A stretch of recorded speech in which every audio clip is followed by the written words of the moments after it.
મિત્રો જય જોહાર જય આદિવાસી મિત્રો। છોટાઉદેપુરની જો વાત કરીએ તો છોટાઉદેપુરમાં જે વડોદરાથી છોટાઉદેપુર આવતા અને છોટાઉદેપુરથી વડોદરા જતા રસ્તા પર જે ભારજ નદી પર જે બ્રિજ તૂટેલો છે છેલ્લા 4 વર્ષથી, હવે 4 વર્ષ પૂર્ણ થશે, તો એવો જ એક છોટાઉદેપુર લોકસભા મત વિસ્તારમાં ગંભીરા બ્રિજ કરીને ખૂબ ચર્ચિત હતો। 30 જેટલા લોકોના મૃત્યુ પામ્યા હતા વર્ષ 2 વર્ષ પહેલાં।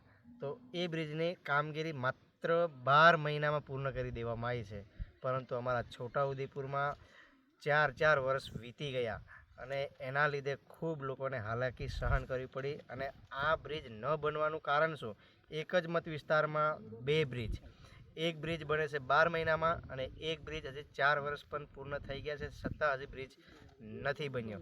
તો આની ઘોર બેદરકારી કોની છે અને કોના કહેવા પ્રમાણે આ બ્રિજનું કામ ધીમું ચાલી રહ્યું છે અને કોના કહેવાથી એક બ્રિજનું કામ ઝડપી ચાલે છે? સરકાર એક જ છે ગુજરાતમાં અને ગુજરાતની જ ઘટના છે, એક જ લોકસભાની ઘટનાઓ છે।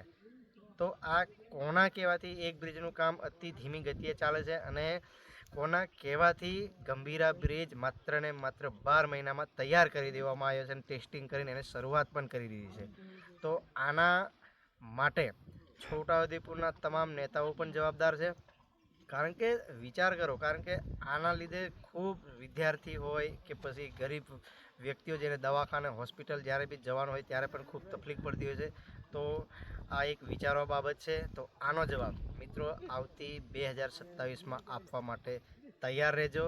જોહાર, જય આદિવાસી।